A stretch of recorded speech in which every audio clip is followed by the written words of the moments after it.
Sergey.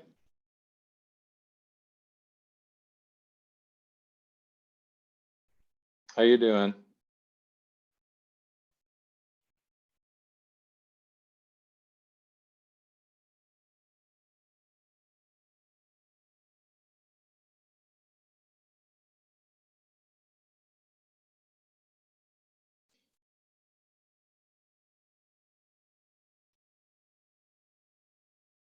I can't hear you, no. But can you hear me? Okay, that's good. That's good. Computer problems or something? Got it. Well, no worries. We'll see who's here and we'll see how it works out.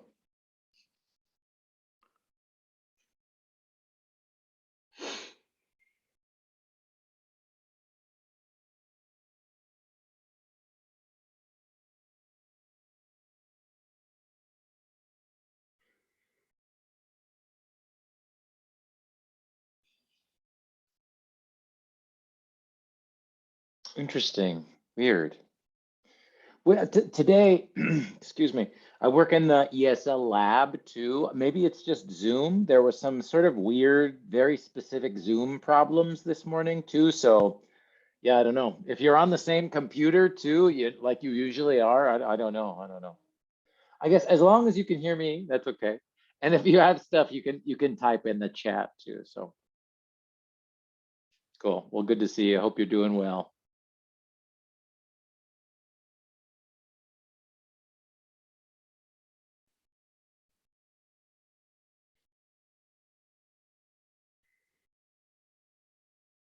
And I hope you enjoyed finishing the book. Good. Yeah, there's a lot we could say about it. There's a lot to say about the end of the book, but yeah.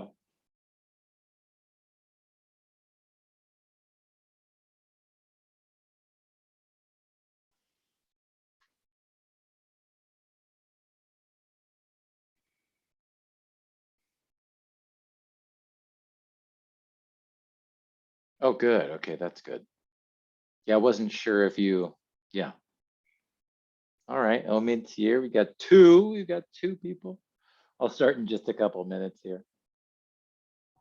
Hello, Omid. Hi, good afternoon, Professor and How you doing? classmates. Fine, thank you. And you? Yeah, not bad. Not bad.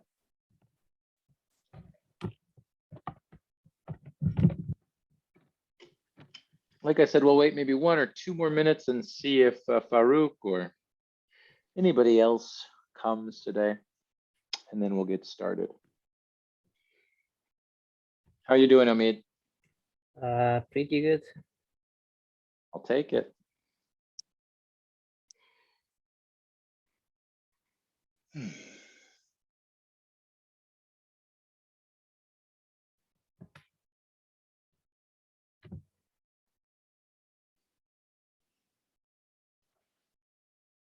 Did you finish the book, Omid?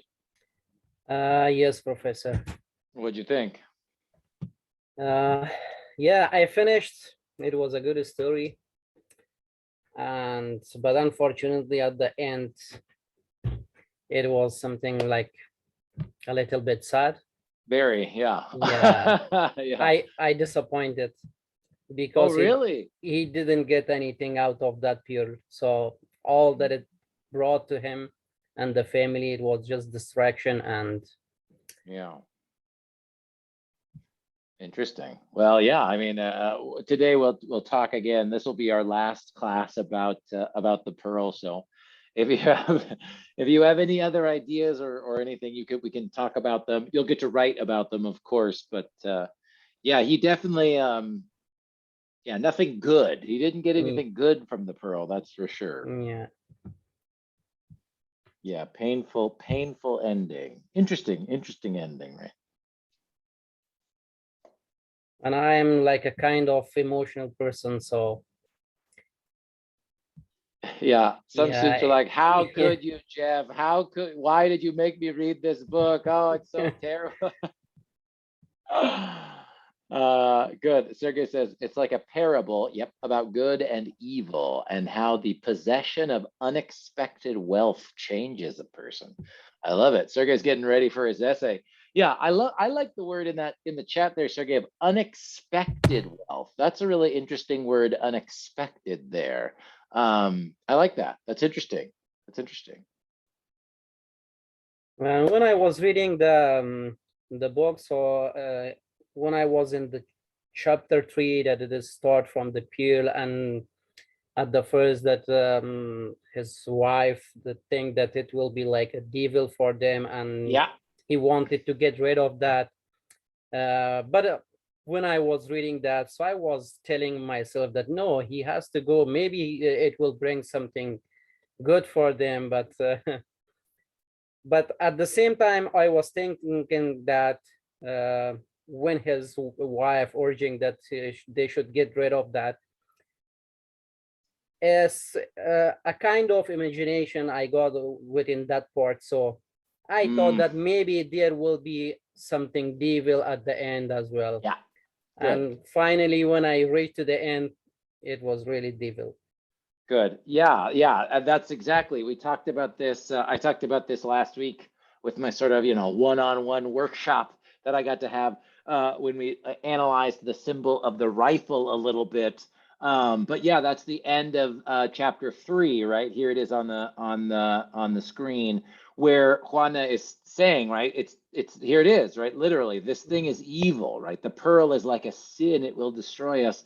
So I love Omid saying, okay, maybe at this time I was thinking, okay, will this idea come back in the story? What is the author trying to tell us? So yeah, absolutely. There's a term for this. I'll put it in the chat. Maybe I'll put it in a slide here too. But this is a literary term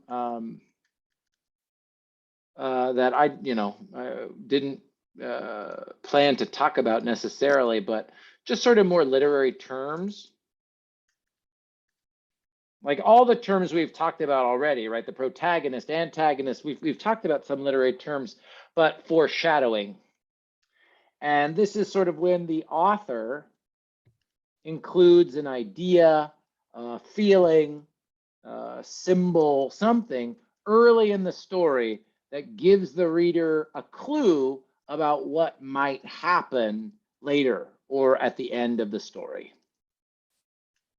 So yeah, in a story like this, especially as I talked about it, as Sergey said in the chat there, a parable like this, you might see you might see a lot of foreshadowing, right? Is okay, and that's kind of what Omid is picking up on, right? Or is connecting to, and just that's the sort of again like academic literary term for it is that's foreshadowing in a story, foreshadowing, yeah. And Sergey says in the chat too, I thought that everything in life is not unexpected and free, like the pearl. For example, you have to pay for everything that happens to you. Well, good, interesting. Sergey is sort of building on this idea of the unexpected and connecting that to, well, the pearl was free. In a certain way, it's true. Kino did nothing to earn the pearl, right? Or get the pearl. It was kind of just pure luck, just pure chance. Um, that's interesting too, Sergey. That's interesting too. And well, in this story, I think that makes perfect sense for Sergey to say, okay, one possible meaning or a deeper meaning in this story is you need to work for what you get, right? Or you need to earn what happens to you.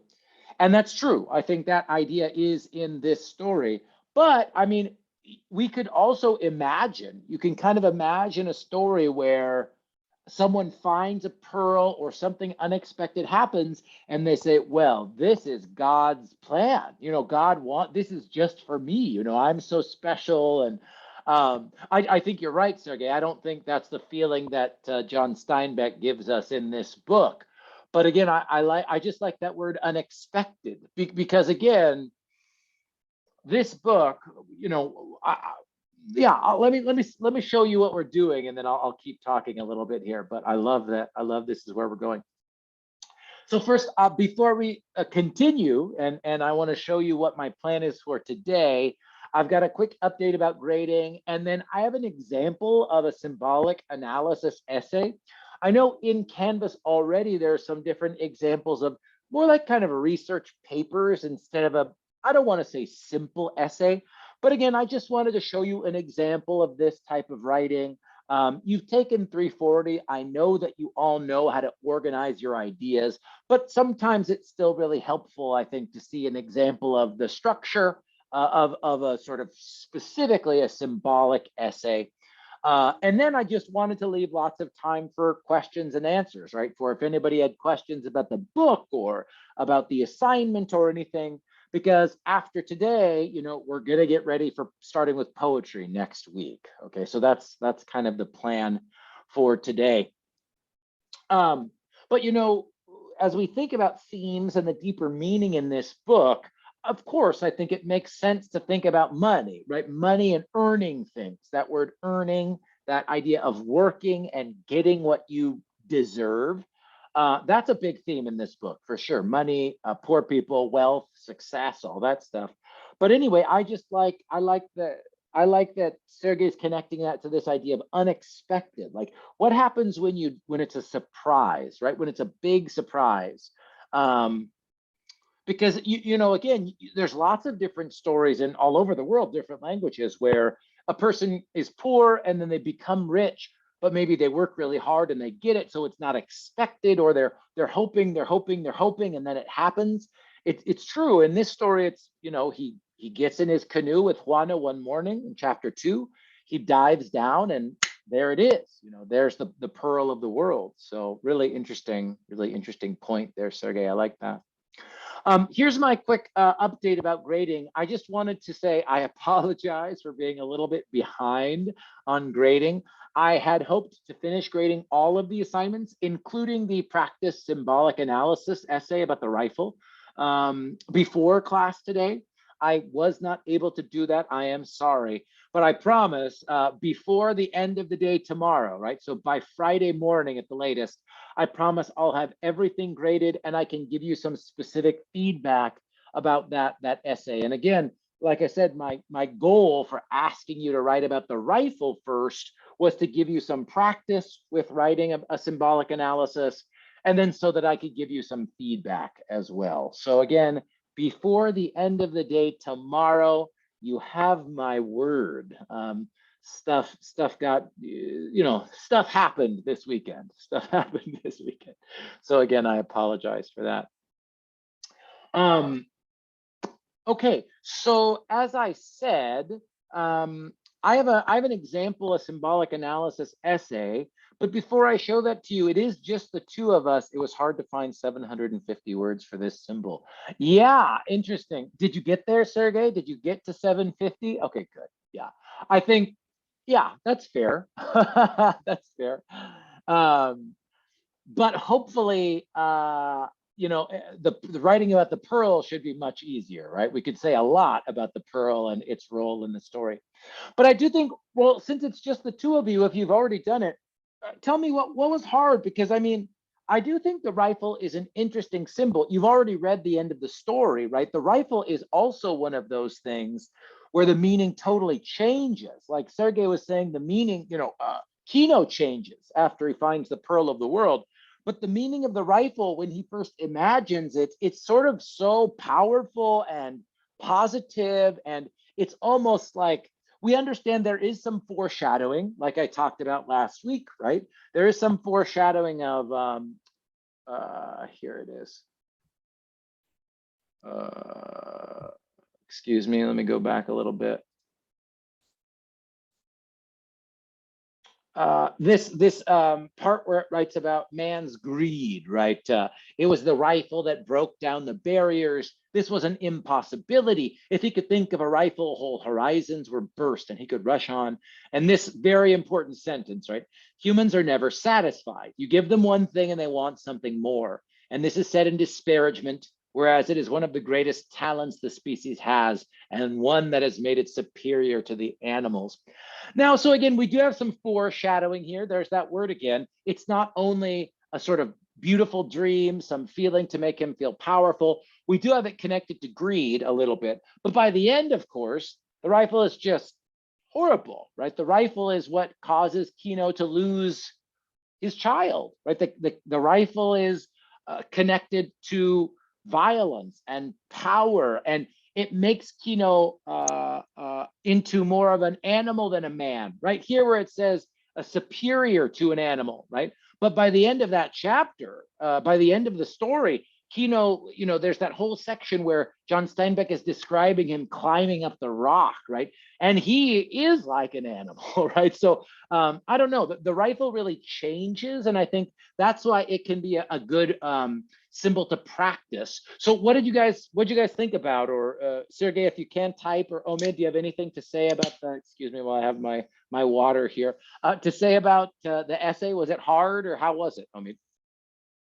To be honest, it was a little bit difficult for me because this was my first experience of the literary analysis. So, Yeah. but I tried my level best, and I'm very excited to see your grading and your comments. So Thank you for your patience. probably I will work on that. Oh, go ahead. I'm so sorry. Yeah. Please continue. So definitely I may have still some problem within that, but well, as I saw the previous recording last week, and I apologize that I couldn't attend the class No due worries. to some appointments that I had, but I saw the recording. So right now I am a little bit more confident on that assignment, but I already submitted. So I just waiting for the grading and your helpful comments. Great. So I will do it better. But for my part, at first it was a little bit difficult. But when I get to the assignment, so just I think of the rifle, that how it started within the story, and how the Kino was thinking about that, and how it was changing during the story. So from the start, like I have just written about that the rifle, the rifle has a wealth, like to show some person that he is wealthy to have that. And also I connected this within the has a historical thing, like as I read about the European American and the indigenous people. So on that time also they had like the rifle had some important, and like the European had them, I think, if I'm not wrong. Yeah. So it was showing them like they are rich people and they have that one. So I just made a connection to the rifle with his thinking, that how he's showing the people that he is rich, and how it is like connected with the historical before within the indigenous people and within the European. Nice. And also he is thinking of the rifle as a safety, because after he finding the pier, so definitely people will go in order to steal the pier from him like this. Yes. So definitely he want that rifle in order to protect himself and the family, in order to protect the pier. But moving forward within the story, the meaning of the rifle, it is changes like to the that it brings like violence, that make changes to the Kino's life, that he became like a killer and he killed some people, and at the end he didn't get anything out of the pill, but just he reached to the desire that he had a rifle. But on that time the rifle has gotten everything that he had, like the home, his child, and everything that he had, and he came back to the village, and what a harsh situation that they face. Yes, good. I like that. I think I like that. I just want to add, I think the idea of the Europeans or the Spanish and the indigenous people, the Indians, the native Mexicans, we can use different phrases here. Yeah, I mean, in the story, we also have that opposite feeling because the rifle represents the more money and power, but of course, Kino has a knife, right? It's almost like Kino has a weapon, but you're right. The rifle is with the Europeans, the white people, the rich people, and Kino has his knife, and that's more like the Mexicans, the native people, the poor people, right? So even within the story, all these different sort of weapons or things that people can use to attack or protect, that same dynamic that you talked about there about the Europeans versus the Mexicans, we can see that same sort of, yeah, the difference between those two things in rifle versus knife too. And then absolutely, you're correct. You know, by the end of the story, I think the rifle is very clearly a symbol not of safety and protection, but certainly of danger and violence. And yeah, I think, like you said, by the end of the story, Kino has used the rifle to commit violence, and he has received obviously horrible, painful violence from the rifle, right? Lost his only child from the rifle. So yes, yeah, absolutely. Good, good. And yeah, perfect. Yeah. Anything else? Sergey said in the chat, it was not too difficult. It was interesting to think and find several meanings for this symbol. Yeah, and that's the idea, Sergey, is I wanted to give you a sort of a smaller and much more specific example to help you practice that exact same skill, right? Different possible meanings, symbolic meanings in the story before I ask you to analyze the pearl, because the pearl I think the pearl can still have a lot of different meanings, right? I mean, certainly at the end of the story, we see what Kino decides to do to throw the pearl back into the Sea of Cortez. Um, but I don't know. I mean, I still think about the pearl a lot. I mean, what was evil? Is the pearl evil by itself, or is it Kino's greed, right? Because the pearl is, I think, well, now you're going to hear my opinion, so kind of getting you ready for your essay if you haven't started. I think the pearl is the pearl, right? The pearl is sitting at the bottom of the sea, and that first moment we see the pearl, we hear sweet music. It's very nice. And even if you don't agree with me, that's fine. I think the problem is Kino thinks about what the pearl can do for him, right? And very often the pearl is like a mirror where it's reflecting other things, right? The pearl reflects Kino's image. Kino can imagine things in the pearl. It's almost like a movie in the movie screen, right? The pearl is like the screen, and other people are projecting their ideas, their feelings, their thoughts, their desires onto the pearl. Now, again, I know if you can argue, we can absolutely have an opinion or say, no, the pearl represents money, and in the story, money is bad. Or the pearl represents, what else could, if you wanted to say the pearl is good, we can say the pearl is beautiful, the pearl is natural, right? The pearl is from the sea, and it represents beauty. Good. And in the chat, Sergey is exactly getting at it, right? Both good and evil are inside ourselves, right? So yeah, stuff to think about, right? And maybe that's your analysis, right? Maybe that's your analysis of what the pearl is. Well, the pearl is neither good nor bad. It's a reflection. It allows people to see both the good and the evil inside of human beings, right? And that's really interesting in some ways. Again, thinking about getting you ready. I'm foreshadowing now.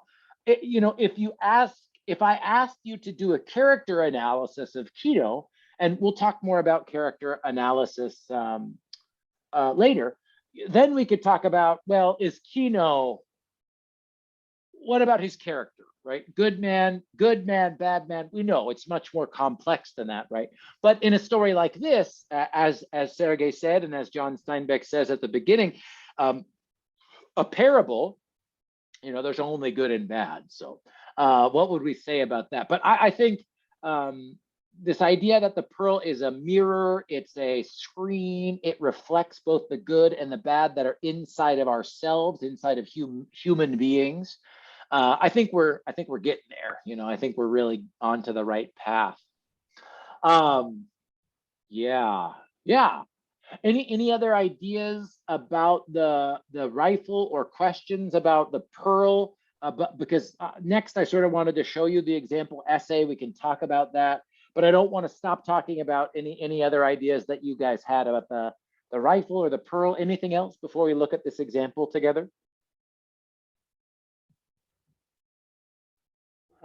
I think no question for the time being, but we will have some question regarding the next assignment, which is the peer. Yep. So we will have the question maybe at the end. Sure. Let's do that. So I'm not gonna show you an essay that specifically analyzes the Pearl just by itself, but I am going to show you an example of a literary analysis essay, again, just for the structure and sort of how you can organize your ideas. And then absolutely, I mean, we can talk about sort of how you can do this when I'm asking you to specifically look at the Pearl. Okay, make sense? Yep. Cool. I'll put, yeah, I'll put this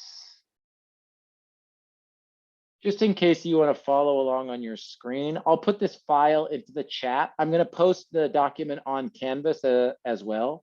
Oh, let me do this 1 second. I'm going to stop to share my screen. Give me just 1 second while I do some computer stuff.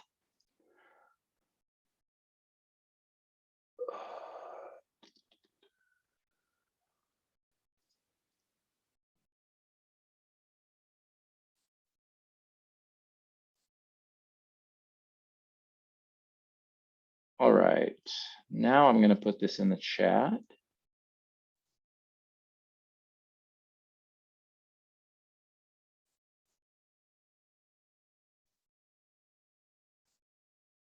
Okay, so I just put it in the chat as a PDF. You can open it on your own computer, follow along. If you're watching the recording, this is already on the live support materials. Sergey and Omid, I'll put this onto Canvas at the end of class, okay? So we'll look at it together, but it will be in Canvas for you as well. All right. So again, stuff you already know, right? But MLA format, you know, your name, my name, the class, and the due date. So here it is. This essay, you can find it online too. Here's the link to the essay, okay? So this is Symbolism in John Steinbeck's The Pearl. God, glory, and gold. These are the 3 G's of European colonization, and the same 3 G's that would lead to the destruction of entire civilizations of native people and their forced submission to European ethnic and socio-economic forces for hundreds of years. Amongst these forces was the power of Spain and this nation's role in the destruction and hegemony over native Mexicans. The drive for colonial dominance resulted in the downfall and dehumanization of millions. This is the story of Western civilization, and indeed the story depicted in John Steinbeck's novella, The Pearl, with the narrative of Kino and his people set against the oppressive members of his community. But beyond illustrating this story literally, Steinbeck uses different literary elements to convey the complex yet destructive tolls of ethnocentric oppression. Thus, in the novella The Pearl, Steinbeck uses elements such as imagery and symbolism to demonstrate ethnocentric constructs that work against native Mexicans. Okay, I'll keep going, but just to make this clear, right? I'm asking you to do something a little bit different than this essay is doing. I'm asking you to focus on one symbol, right? This is an example of a literary analysis essay. You could write an essay like this later in the semester for the Lathe of Heaven, where this author has chosen a theme, kind of like some of the essays that I already put in Canvas for you, and Omid already touched on, this dynamic between colonial Spain and native people, right? In this case, Spanish people, Mexicans. We could also say rich people and poor people in this book, right? So this author chooses a theme and then is going to analyze different symbols connected to that theme. And I just wanted to say, you can absolutely do this later in the semester, right? But again, for this first essay, where I'm just asking you to use the Pearl, no other outside sources, I want you to focus on the Pearl itself, right? So maybe you'll talk about the different possible symbols of the different possible meanings, excuse me, of the one symbol, the Pearl. But in this essay, we've got one theme, Mexicans versus Europeans, and we're going to look at different symbols connected to that theme, okay? But still going to be a helpful example for you. All right. So again, just to read that sort of, thesis statement here. So in the novella The Pearl, Steinbeck uses elements such as imagery and symbolism to demonstrate ethnocentric constructs that work against Native Mexicans. At the core of the toll of ethnocentric constructs and the oppression of Kino's Native people is the way in which Steinbeck uses imagery to convey the submission and general attitude of Kino's people concerning the dominating Spaniards. In chapter 3, following the doctor's malicious encounter with Coyotito as a patient after Kino finds the Pearl, a scene is described where, quote, in the estuary, a tight woven school of small fishes glittered and broke water to escape a school of great fishes that drove in to eat them. The scene then further describes how the smaller fishes made swishes as they escaped the more prominent splash of the large fish with an apparent aura of distant chaos to the people in their brush houses.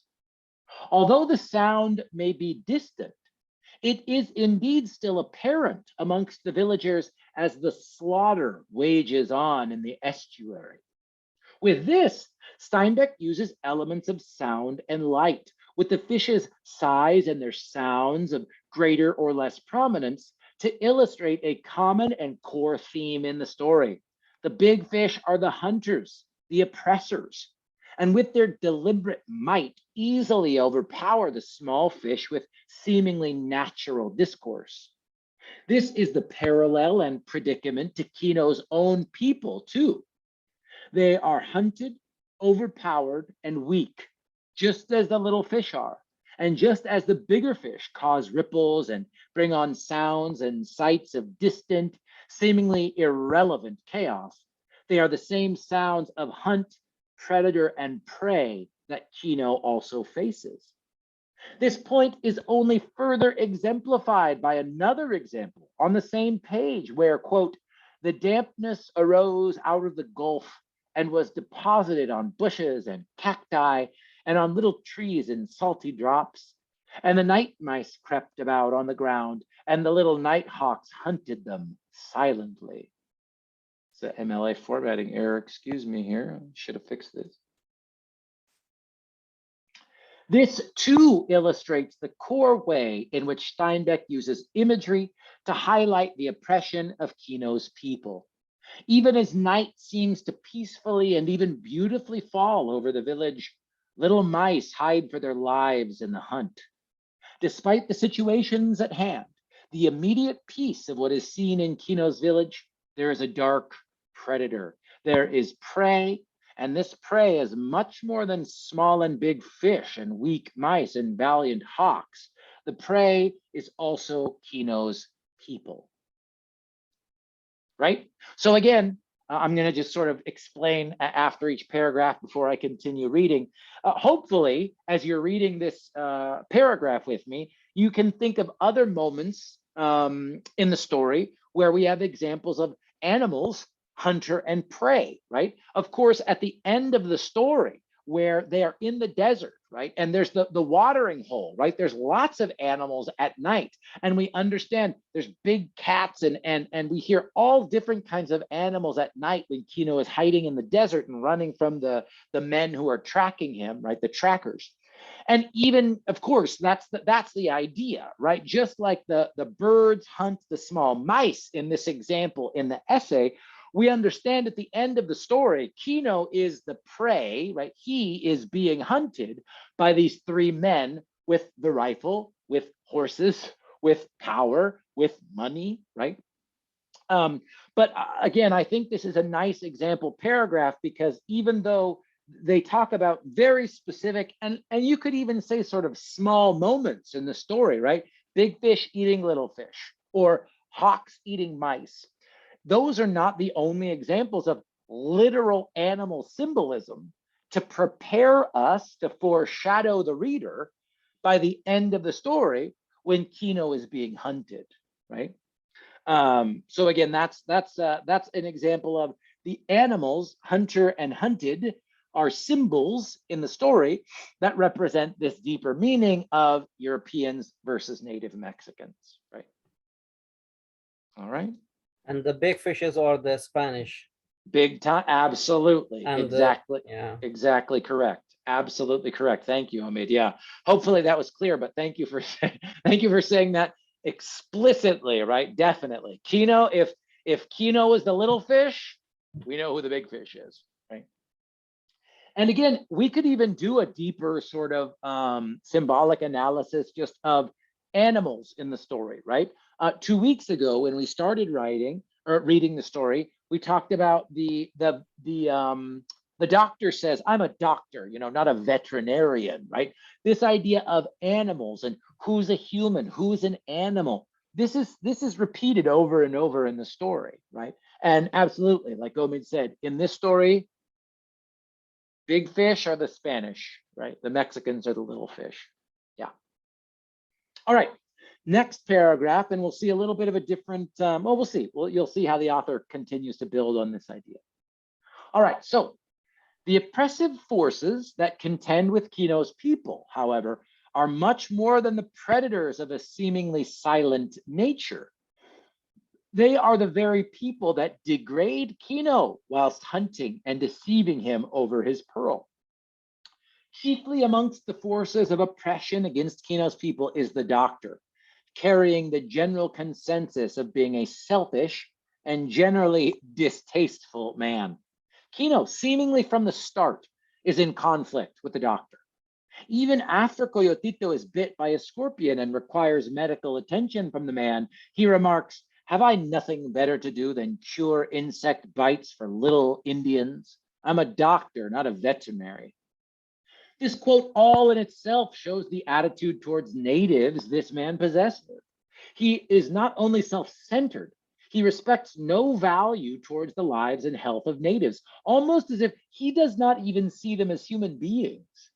However, this dismissal of any reasonable importance of Kino and his people only exists when Kino is without wealth and without his pearl. As the news of Kino's grand findings spreads throughout the city, not only do many more people become interested in Kino, but many, such as the doctor, begin to see how they can personally profit.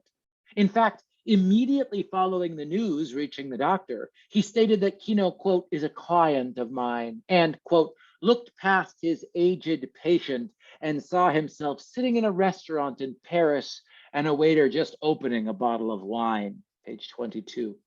This quote itself demonstrates the doctor's now greedy, revamped opinion on Kino and his family, right? This makes sense here. This is kind of, you know, these two paragraphs certainly are connected. But I think, again, it's a nice example where we have one paragraph where the author is giving us very specific symbols, animal, hunter and prey, and then connecting that in the second paragraph to these specific moments between the characters, right? So again, you see how even though the symbol being analyzed doesn't really change, there's one paragraph to define the symbol, right? Or explain the symbol. And then another paragraph after that to show what that means in the story, right? How that shows up, how that is present in the relationships between the characters. Does that make sense so far? Any questions about the Sergey saying yes? That's good. Any questions at all about the ideas in this essay or the structure? Anything you want to talk about before we continue? No, just that you read the first and second paragraph.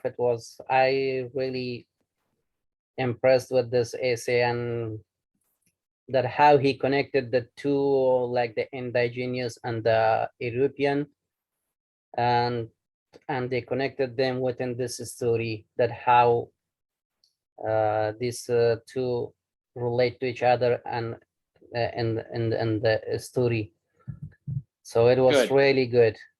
And this is what we're practicing, right, Omid, Yeah. is when we get more practice with literary analysis, this becomes more sort of natural for us to say, okay, I understand that there's this connection between some of the symbols, again, like in this story, the animals, and what does that tell us about the characters or the deeper meaning of the story, right? That's, and again, symbolic analysis is just one way to analyze literature. Like I said, we're going to get some practice after poetry with character analysis, right? You could write a whole essay about how Kino changes over time in the story and why he changes and how he changes, right? So again, I think, yeah, that's what. So when Omid, when you say it's clear and it's impressive, excellent. And I promise, the more we practice some of these skills, you start to see deeper meaning, right? Deeper meaning in the story, right? That's the idea. That's what we're practicing. To be honest, I have read a whole chapter about the indigenous and European people, but believe me, I didn't get a lot of things, and I didn't get the idea of how they treat each other within that whole chapter. That I just got the idea in this paragraph. Good. I love it. That's my, students, if students work with me before they know, like my favorite thing as a teacher is when a student goes, oh, that's the best, right? Because that means you learn something new or some new way to see something, some new insight. So that's exactly that's why we're looking at it, Omid, is that feeling of like, oh, okay, now I can sort of start to make some connections between these ideas. So that's exactly that's why we're doing it, Omid. That's great. That's perfect. Sergey, you good? You look good. But okay, good. Anything you want, just type in the chat or let me know, okay? All right, back to the essay. We'll keep going. Oh, I wanted to point out one other thing. This is a little thing. But again, maybe you already looked at this in your 340 classes. I don't know what teachers you had. But if no teacher has ever showed you this trick for academic writing, I love doing this in my own essays where, let me zoom in a little bit, where the author will start a quote, right? So this is just a small thing about sort of formatting and structure when you're writing these essays. This sentence is, in fact, comma, immediately following the news reaching the door, he stated that Kino, quote, is a client of mine, comma, and then a new quote. So the and is not in quotations, right? Because what this author did is take just a short phrase, right? Just, this isn't even a sentence, and then connect it to another phrase that's on the same page, but you don't have to have, all of the sentences. So if you want to quote like some part of a sentence and then another part of a related sentence, you can do that with this sort of structure without having to copy and paste, 3 or 4 entire sentences. And I just think this is a great sort of strategy for, how can I say this? Sometimes students are like, Jeff, this is cheating. Like if I'm only including the ideas that support my argument, then I'm not giving the whole quote. But I promise you, right? That's really not how we think about this with college level writing. If it's even more effective for your argument, your thesis, your idea, to sort of pick and choose specific phrases from a group of sentences, absolutely do that, right? I'll show you one more thing and then we'll keep going. But sometimes you even see this where the author, a student author will just put the ellipsis, this dot, dot, dot, which means, okay, there's more stuff. There's other stuff in between these things, but I'm cutting that out, right? And I'm only choosing to include the phrases or the part of the sentence that really support my argument or my idea. So you can do that too, right? Start your quote, dot, dot, dot, continue the quote later down the paragraph or whatever, or you can do exactly as this author did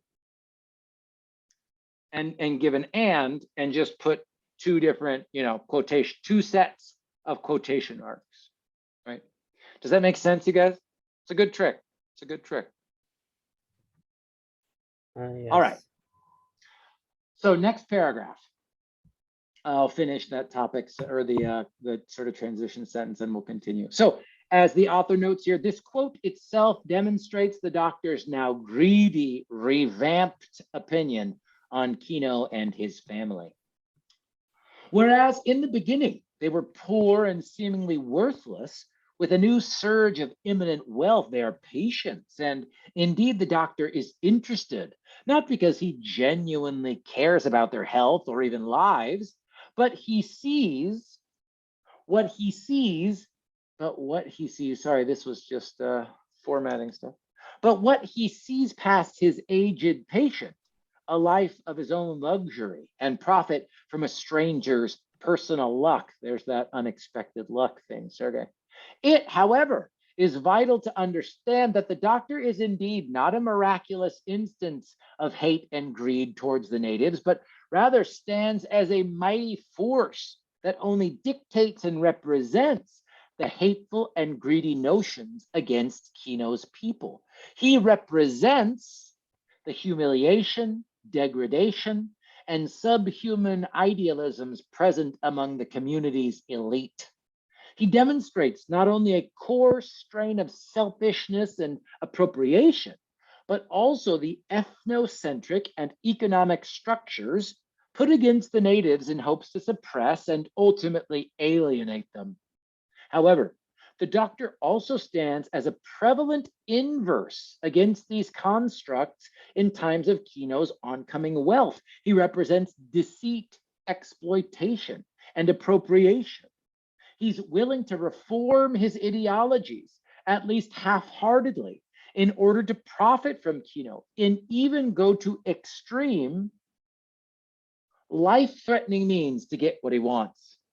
He first sees Kino's people as animals, not worthy of even basic medical care, to exploitable resources with Kino's pearl as means to justify and fund his own luxury.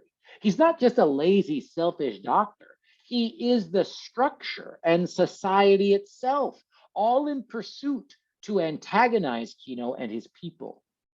All in all, however, the ultimate form of both oppression and historical constructs against both Kino and his people lies beyond the stark naturalist parallels of distant yet close scene of predator and prey, and even beyond the greedy and symbolic nature of the community doctor. The ultimate factor, the ultimate facilitator of both oppressive imagery and ethnocentric symbolism is in Kino's very pearl itself. Now we're going to talk about the pearl. So all of this stuff is transition sentences, right? This is sort of a halfway point for the essay. Here, the author is sort of summarizing the ideas that they presented before, right? Predator and prey that they discussed, and then greedy society that they discussed in this paragraph, and then transitioning to say, hey, reader, now I'm going to talk about the pearl, right? But again, even in we'll talk about this here, but hopefully in this paragraph too, you start to see that we're going to talk more about elements of literary analysis, elements of symbolic analysis, common character types. We talked about protagonists and antagonists, right? But another thing that we talked about is the foil, the opposite character. And in a way, when this example essay is showing, well, in that Kino and the doctor are foils, right? They're almost exact opposites, right? And we can connect this to some of the deeper symbolism as well. When we understand, okay, the doctor, as we talked about a couple of weeks ago, right? The silver cups, the silver tray, the chocolate, the cookies, the biscuits. We understand that the doctor has all this meaning of having money, having excess, having too much, being greedy. Well, if Kino is his opposite character, his foil, right? Then we certainly understand the symbolic meaning of having nothing, having very little, we talked about the food in Kino's house, just his corn cakes, right? Tortillas, that's it. So there's, again, hopefully now we're in week 6, we've started to talk a little bit more about literary stuff. You see how, again, stuff like symbolism and characters, character types, and then of course just the nature of the story, what is happening in the narrative, the plot, all those things kind of come together, right? I'm saying that not to make life more difficult, but just to say, I'm asking you to do specifically a symbolic analysis only. But of course, sometimes a character is a symbol for some deeper thing, especially in a story like this with very few characters, right? And then I see Sergey's comment in the chat. Sergey says, in fact, Kino did not show obvious greed. It seemed that his intentions and dreams were good, but in essence, he became the same as the doctor, greedy and unwilling to let go of his potential wealth, even at the risk of his family. I certainly agree with that, Sergey. I certainly agree with that. Now, some people might disagree with that word greedy. Is Kino greedy? That's we could fight about that topic forever. That's a really interesting question. But I do think one thing I really like about this essay, that this paragraph that's connected to Sergey's point in the chat there, which is just fantastic, Sergey. I totally agree. I love this part about he is willing to reform his ideologies, right? And this is just a nice way of saying, like, he'll change, right? At one minute he's like, I won't talk to Kino, and then he's like, yeah, no, I will talk to Kino. And again, just to start to make more connections between symbols and characters, Kino, I think, my opinion, a big problem for Kino in this story is that he won't change, right? He's very stubborn. His wife says, get rid of the pearl, right? His brother and his brother's wife, they say after they go to the pearl dealers, that scene is so painful to me. It's so painful. When they're trying to cheat Kino, and they say, maybe they're right, maybe just get what you can get, but Kino's so stubborn. And we understand, of course, he's right? We know why he doesn't want to sell the pearl for a cheaper price, but he's unwilling to change. And here the doctor will, hey, I'll do whatever you want. Oh, now you have money? Come on in. I'll go to your house, right? I'll leave the town and go to the brush village. So I just, again, I like this idea about seeing how, especially when we have a foil character who are opposites, we understand not only does that mean they do opposite things in the story, they take opposite actions, they symbolize deeper differences in the whole story overall, right? So I really like that part of this paragraph as well. Yeah, and again, I'm just thinking about Sergey's great comment there. Kino did not show obvious greed, and it seemed his intentions and dreams were good. Yeah, but in essence, he became the same as the doctor. Painful, painful, painful. I like that. Again, I don't know if I would say he became the same as the doctor, but I think you could absolutely write that essay, Sergey. You could argue that. You could absolutely argue that. That makes total sense to me. Yeah. And well, I like that too, because I think that'd be now I'm again thinking about character analysis. Forgive me, guys, but your ideas are so interesting. That's an example where they're not opposites, right? Like Sergey's sort of saying, well, at one point they were opposites, but by the end, Kino becomes like the doctor, right? We see again the influence of greed, and yeah, I like that. So that's interesting. I think that's really interesting. Okay, so now we know from this author's example essay, we're going to talk about the pearl. Any questions though, Sergey or Omid, about sort of what we read before? Any of the ideas in that paragraph? Any of the things that I was just saying about the connection between characters and symbolism? Any questions before we continue here? No. Cool. Let's continue. And this will be of interest as I'm asking you to write about the pearl, right? So let's see what this author has to say. So again, just more good examples of transition sentences. I think, again, you're all really high-level students, but still really good to see how different authors connect paragraphs and ideas. So all in all, however, the ultimate form of both oppression and historical constructs against both Kino and his people, lies beyond the stark naturalist parallels of distant yet close scene of predator and prey, and even beyond the greedy and symbolic role of the community doctor, the ultimate facilitator of both oppressive imagery and ethnocentric symbolism, as in Kino's very pearl itself. Predominantly with imagery concerning the pearl is the stark contrast in how Kino saw the pearl in the beginning versus its representation in the end. First, among discovering the pearl in chapter 3, Kino remarks on how, quote, the music of the pearl had merged with the music of the family so that one beautified the other. This first poses the way in which Kino saw the pearl and what he had hoped for in its image. He saw hope, a future, and with the song of the family, the very song of goodness in the world, he too heard the song of the pearl, showing its strive for future hope and goodness. These sounds that represent imagery and indeed visions of hope highlight the positive power of the pearl. But this message of hope is not only challenged with the community elite's selfish strive to possess Kino's pearl, but indeed with what the pearl begins to represent at the end of the story. As described in chapter 5, after Kino's deadly encounter with the trackers that results in the death of Coyotito, the pearl is now, quote, gray and ulcerous. And now, quote, Kino heard the music of the pearl distorted and insane.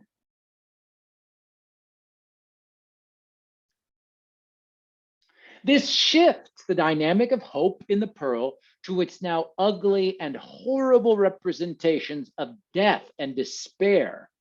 It is not only Coyotito's life that is robbed from the devolution of the pearl, but the entirety of the goodness of Kino's people. They are robbed of their chance. Furthermore, the role of imagery in the devolution of Kino's pearl is only exemplified by analyzing how the pearl's very symbolism and role in the story demonstrates the cycle of oppression Kino's people face. With each instance of prosperity or luck, Kino is faced with immediate conflicts, whether they be external, such as with a brawl, or internal, such as with the moral dilemma of keeping the pearl. All of these conflicts serve under a central umbrella of the submissive and conquerable role of Kino's people. Just as the pearl devolves into despair with the passage of time, it too represents the oppression of Kino's people. Kino is robbed, deceived, and dehumanized because of his pearl.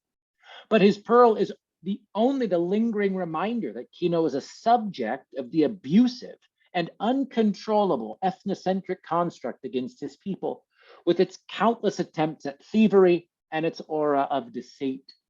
The pearl in this way is the key to a better future and a better life, which only becomes the threat of the elite and the prevalence of oppression. And then we have the conclusion here. But this paragraph's really interesting, right? There's a lot of stuff going on. What do we notice or think about? This paragraph's probably too long, in my opinion, in my teacher brain. But we get both, right? In the same paragraph, we get some contrast between two possible meanings of the pearl. That's here, right? And this is more like what I'm asking you to do in this first essay, right? I'm asking you to think about the different symbols that the pearl might have. So he does this or she does this. I don't know who wrote this.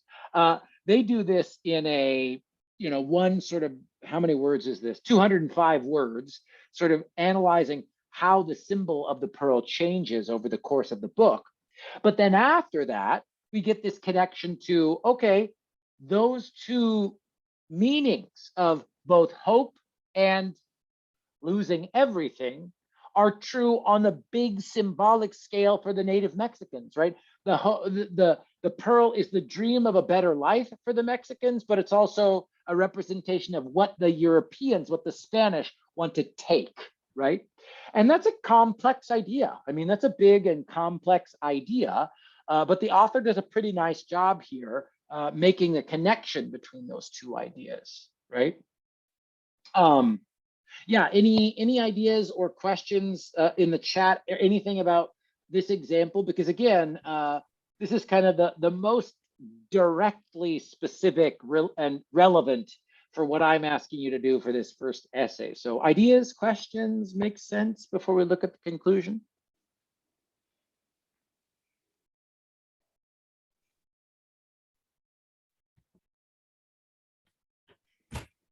Cool. Let's finish. All right, last paragraph. And now again, the author's going back to the beginning. God, glory, and gold, the motivations for colonial growth. But alongside growth, the consistent reality of structured oppression through abusive ethnocentric constructs. Kino's people are a victim of this growth. And indeed, they are a grand symbol of the reality of oppression. They, with imagery, see themselves as prey against predator. They, with symbolism, see themselves at the hands of the elite, dehumanized and exploited. They, even with Kino's pearl, face imminent despair, destruction, and ultimately an endless cycle of oppression. But beyond all of these things, Kino's people symbolize the horrible strains of human nature. They are the gears by which ethnocentrism, racism, and exploitation run unceasingly. But they too are victims of the pearl, an item of deceitful value and indeed of deceitful nature. So again, this author has a really interesting interpretation of the pearl itself. This is very different than what kind of we were talking about a moment ago, that the pearl is just a mirror that reflects, both the good and the bad of humanity. This is sort of saying the pearl represents deceit and sort of being lied to, and that's fine, right? You can absolutely make that argument. But of course, this author is making that in connection to things like the Doctor versus Kino, to predator and prey, and to this deeper theme of Europeans versus the Mexicans, right? So hopefully we can sort of see the thread that connects all of those ideas throughout this essay, but I still think really clearly focused on analyzing specific symbols. And again, just like we've already done this class today, and really just writing about, or for us today talking about, what does that mean? You know, like what's the deeper meaning beyond or underneath this symbol, this moment, this part of the story, right? Cool. What do you guys think? Did this essay make sense? Do you have any ideas you want to talk about, or questions about? Yeah, what did you guys think? Yeah, definitely. It was a good essay. That we learned how to connect the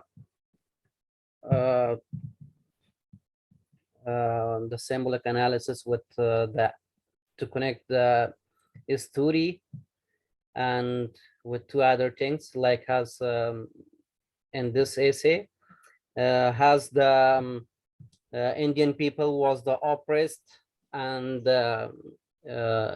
European were the oppressor. So my question is regarding the topic that we are going to write. Yeah, let me pull it up, please. Yeah, so this essay was a connection between the story and how the Kino's people were oppressed, and what we should do in our essay, I think, as you mentioned before, that we should go only through the peer. Yep.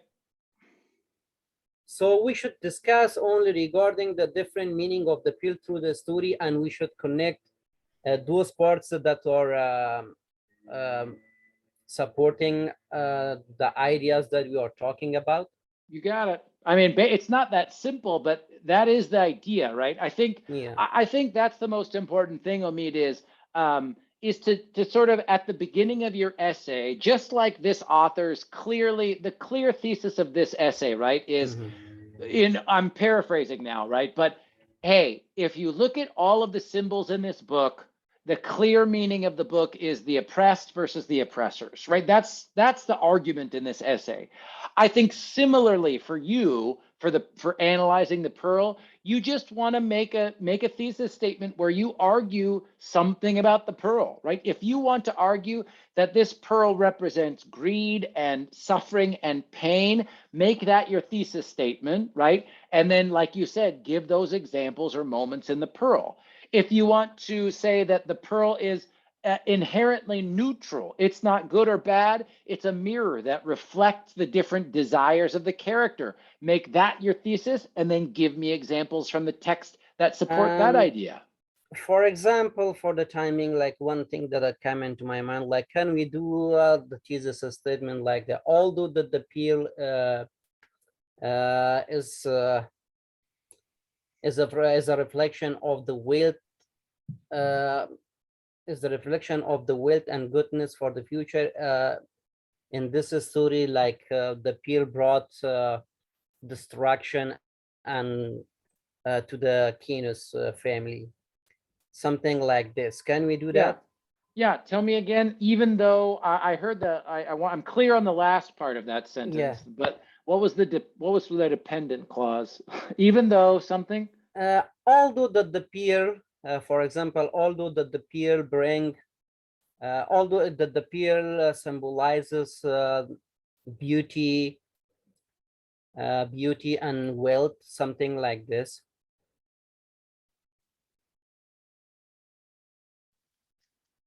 Yep. Something like I heard you say, I think by the end of the story or something like that, right? Yeah, by the end of the story, or continuously, it is bringing destruction or devil to the Keenus family. And then we can talk about all those points that it is really the pearl bringing devil, like when the people attacking come to at night, come to the house and hit with the knife, like and to kill, like the people come and intended to rob the pearl. Yep. Good. And all absolutely. these points. Yeah, that makes sense. I'd say again, if we're just sort of now we're just kind of workshopping thesis statements, which is great. This is a great thing about a small class is we can do this. I'd say, just to make it more specific, although the pearl, I'd say something like, although at different moments in the story, the pearl can symbolize, like something like this. If you're going to include the although, the pearl can symbolize beauty and wealth. So then maybe your first paragraph, or you'd have some evidence, like you'd have one paragraph about beauty and wealth. The beauty and wealth. Yes, exactly. And then, but then when you say by the end it's clear, then you'd have much more evidence, more quotes, more examples, maybe. So this would be evidence, only evidence, something like this. And then you'd have evidence one. I'd say for this type, it's only 1,000 words, so you'd need probably at least 2 sort of moments in the story to show. And then I think, that's totally appropriate. That's totally appropriate. And I decided to do my thesis this way, and I was thinking when I saw that essay right now and read it, so I was thinking that I should do my argument and make the thesis statement to show the pearl, how the pearl symbolizes in general, and how in this story the pearl like changed through the story for the Keenus family. Good. Yeah. So then maybe, I love that. So maybe in the conclusion, say something about why it is important or relevant that the pearl changes, right? Because now this is, again, that's why this class is a college level class, right? I mean, it's like, I think it's great to have a thesis statement like this, and it's true, right? This book, there's plenty of room to have different opinions about the pearl. But I think if you're going to have a thesis statement, or you're going to argue that it does at times represent beauty, then it'd be good at the conclusion to say, like, it's interesting that the meaning of the pearl changes because, or, the fact that the pearl represents both good and bad symbolizes, maybe this is like Sergey's point in the chat, right? Symbolizes the good and bad of human beings or humanity, right? So does that make sense? If you're going to talk about why it's good and bad, in the conclusion, I think it would be really interesting to say Yeah, definitely. why that's important, right? Why is it important that it has both meanings? You know what I'm saying? Yeah. And in the conclusion, as you mentioned regarding the bad and goods, has it is the peel is always like it is like a sign of beauty and wealth. But this is up to the human being's behavior and create that how it is changing that. So since the Kino have like the desires that which are unattainable at some point. So can we talk about that as well? Yeah, absolutely. That, I In the mean, conclusion. yeah, absolutely. Yeah, absolutely. Yeah, I like that. That makes sense to me. So we can say that why, yeah, so we can say that why the meaning of the peel changed the way to the greed and also the way to the undesire and many desires that were like unattainable. The way to that, the peel meaning changes. Yeah. So something like, again, I'm just kind of taking quick notes, right, Omid? But something like the way the symbolic meaning changes reflects the way that Kino's character changes. Something like this. Yes, Yeah. definitely. Yeah, that makes sense. That absolutely makes sense. Yeah. I think Omid's got his thesis statement. One of the most difficult part.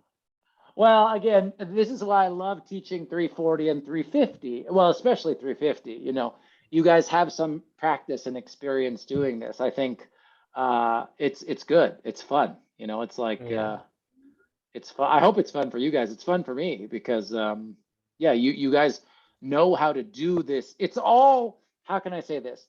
After 340, you know, the sort of academic skill that you'll practice when you're writing essays, it's the same skill. It's just sort of learning different ways to do it, if that makes sense. You know what I mean? Like you're learning how to do it for a literature class, and maybe you'll learn how to do it for a psychology class or a history class or something, right?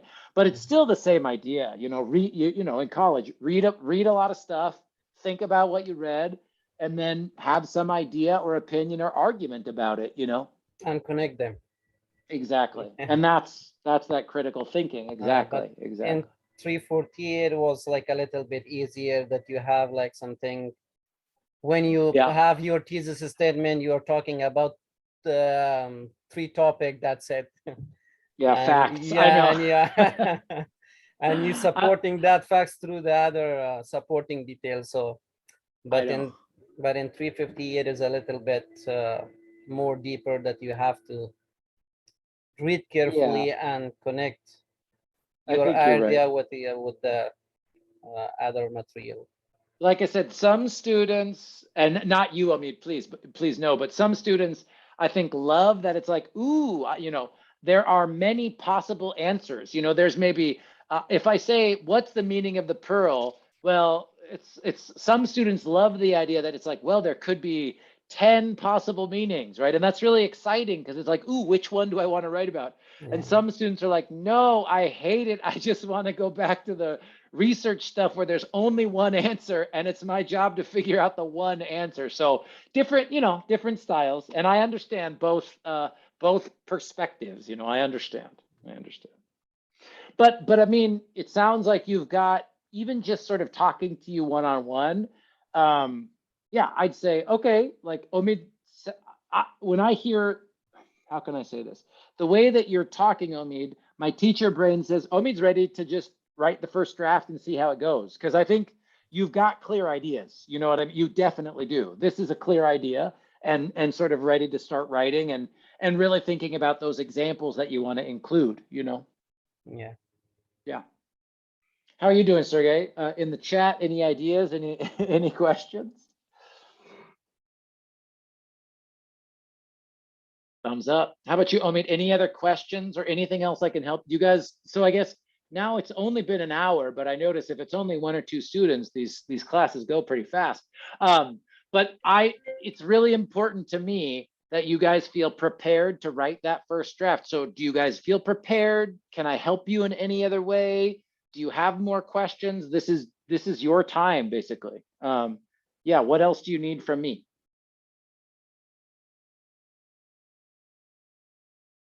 I think Omid had to take a phone yeah. call. No, just I disconnected because Okay. during the class I don't want to take the phone calls. Yeah. I appreciate it.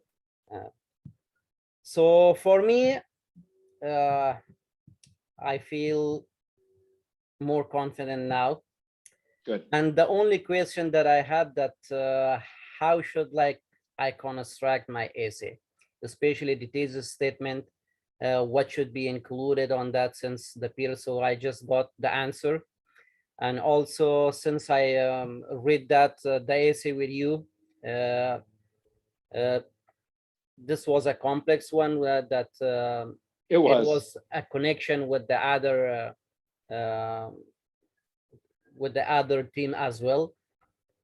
So just I wanted to know that how we should do about the PL. Should we connect anything else, or just we should grow that we should go through the PL and the possible meanings that we have.